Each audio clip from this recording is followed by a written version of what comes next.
नमस्कार। आज हम 1962 के भारत चीन युद्ध से जुड़े कुछ दस्तावेजों की गहराई से पड़ताल कर रहे हैं। खास तौर पे 1962 भारत का हिमालयी पराजय के कुछ अंश देखेंगे। हमारा मकसद है ये समझना कि दोस्ती से ये दुश्मनी तक बात कैसे पहुंची, युद्ध में असल में हुआ क्या और भारत पर इसका असर क्या रहा। देखिए, 1947 के बाद शुरू में तो सब ठीक लग रहा था। 1954 में पंचशील समझौता भी हुआ, हिंदी चीनी भाई भाई वाला दौर था। हाँ बिल्कुल, वो दौर था भाईचारे का। लेकिन कहानी में आप कह सकते हैं एक बड़ा मोड़ आया 1959 में, जब तिब्बत में विद्रोह हुआ और फिर दलाई लामा भारत आ गए। भारत ने उन्हें शरण दी और ये बात चीन को बहुत नागवार गुजरी। अच्छा। और इसी के साथ साथ वो जो हिमालय की लंबी सीमा थी जो ठीक से तय नहीं थी, उस पर विवाद तेज हो गया। जैसे पश्चिम में अक्साई का इलाका, वो चीन के लिए बहुत जरूरी था। हाँ, वो रास्ता जो शिनजियांग और तिब्बत को जोड़ता है। बिल्कुल, उसी पर चीन ने चुपचाप सड़क बना ली थी और भारत को इसका पता चला 1958 में जाकर। और दूसरी तरफ पूरब में था नेफा, यानी नॉर्थ ईस्ट फ्रंटियर एजेंसी, आज का अरुणाचल। चीन उसे दक्षिण तिब्बत कहता था, अपना दावा करता था। तो ये तनाव के मुख्य कारण बन गए। तो ये दो बड़े मुद्दे थे, पर उस वक्त नेहरू सरकार की सोच तो शांति और कूटनीति पर ज्यादा थी। क्या स्रोत ये बताते हैं कि चीन की जो सैन्य मंशा थी उसको कहीं कम आंका गया? हाँ, ऐसा लगता है। स्रोत इशारा करते हैं कि शायद शांति बनाए रखने की इच्छा इतनी ज्यादा थी कि चीन की जो सैन्य तैयारी चल रही थी या उसके जो क्षेत्रीय दावे थे, उन्हें उतनी गंभीरता से नहीं लिया गया। और फिर ये 1961-62 में फॉरवर्ड पॉलिसी आई, मतलब विवादित इलाकों में भारतीय चौकियां बनाना। इसका क्या लॉजिक था? क्या हम इसके लिए तैयार थे? देखिए, फॉरवर्ड पॉलिसी का आइडिया शायद ये था कि अपनी जमीन पर दावा जताया जाए, चीन पर थोड़ा दबाव बने। लेकिन जमीनी हकीकत, जैसा कि आपने कहा, बिल्कुल अलग थी। सेना की तैयारी बहुत कमजोर थी। दस्तावेज साफ बताते हैं कि ऊंचे पहाड़ों में कड़ाके की सर्दी में लड़ने के लिए सैनिकों के पास सही कपड़े, जूते तक नहीं थे। बाप रे। हथियार पुराने थे, ट्रेनिंग की कमी थी और हवाई मदद भी नहीं थी। और फिर नेतृत्व में भी दिक्कतें थीं, जैसे जनरल कॉल को कमान देना, जिन्हें ऊंचाई वाले युद्ध का अनुभव नहीं था।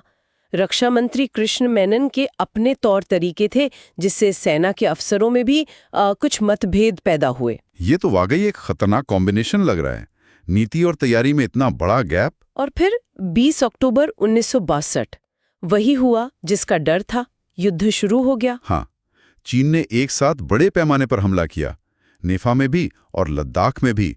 तवांग, वालोंग जैसी जगहों पर चीनी सेना बहुत तेजी से आगे बढ़ी। कई भारतीय चौकियां तो कुछ ही घंटों में उनके कब्जे में आ गईं। लेकिन कुछ जगहों पर तो जबरदस्त मुकाबला भी हुआ ना। रेजांगला का जिक्र आता है बार बार। बिल्कुल, हमें उन लड़ाइयों को नहीं भूलना चाहिए जहां भारतीय सैनिकों ने वाकई असीम बहादुरी दिखाई।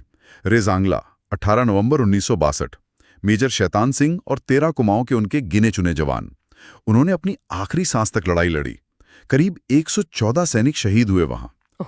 लेकिन उन्होंने दुश्मन को बहुत भारी नुकसान पहुंचाया। ये एक मिसाल है। वोलोंग में भी भारतीय सैनिकों ने बहुत कड़ा मुकाबला किया, पर आखिर में पीछे हटना पड़ा। असल में इन लड़ाइयों से ये साफ दिखता है कि जज्बा तो था, पर साधन और तैयारी की कमी बहुत भारी पड़ी। और फिर बस एक महीने बाद 21 नवंबर 1962 को चीन ने अचानक एक तरफा युद्ध विराम की घोषणा कर दी। वो नेफा से तो पीछे हट गए, लेकिन अक्साई चिन पर उनका कब्जा बना रहा, जो आज तक है। हाँ, ये युद्ध विराम भी अपने आप में एक पहेली जैसा था। इस युद्ध ने हमें मेजर शैतान सिंह, सूबेदार जोगिंदर सिंह जैसे नायक दिए, जिन्हें मरणोपरांत परमवीर चक्र मिला। राइफलमैन जसवंत सिंह रावत को महावीर चक्र। पर यह सोचकर दुख होता है कि न जाने कितने और सैनिकों की बहादुरी शायद दर्ज भी नहीं हो पाई। सही कहा। अब अगर हार के कारणों को देखें तो स्रोत कई बातों पर उंगली उठाते हैं। एक तो इंटेलिजेंस फेलियर, सिर्फ जानकारी की कमी नहीं, बल्कि शायद जो चेतावनियां मिली उन्हें नजरअंदाज किया गया। अच्छा। दूसरा लॉजिस्टिक्स, सामान पहुंचाना, रसद पहुंचाना, वो पूरी तरह से चरमरा गया था। फिर राजनीतिक और सैन्य नेतृत्व में तालमेल की कमी, फैसले लेने में हिचकिचाहट, और वायुसेना का इस्तेमाल ना करना, ये भी एक बड़ा सवाल है। हाँ बिल्कुल, ये डर था कि अगर एयरफोर्स इस्तेमाल की गई तो युद्ध और भड़क जाएगा, शायद शहरों तक पहुंच जाएगा। इसका नतीजा बहुत गंभीर निकला। लगभग 38,000 वर्ग किलोमीटर जमीन, यानी अक्साई चिन, हमारे हाथ से निकल गया। 3,000 से ज्यादा सैनिक शहीद हुए, देश का मनोबल गिरा, नेहरू जी की छवि पर भी असर पड़ा। और रक्षा मंत्री कृष्ण मेनन को इस्तीफा देना पड़ा था। हाँ जी। लेकिन क्या इस बड़ी हार से कोई सबक सीखा गया? क्या इसके बाद रक्षा को लेकर भारत की सोच में कोई बदलाव आया? हाँ, ये हार एक तरह से नींद से जगाने वाली थी। इसके बाद भारत ने अपनी रक्षा तैयारियों में बड़े और अहम बदलाव किए। खासतौर पे पहाड़ी इलाकों में लड़ने के लिए नई माउंटेन डिवीजनें बनाई गईं।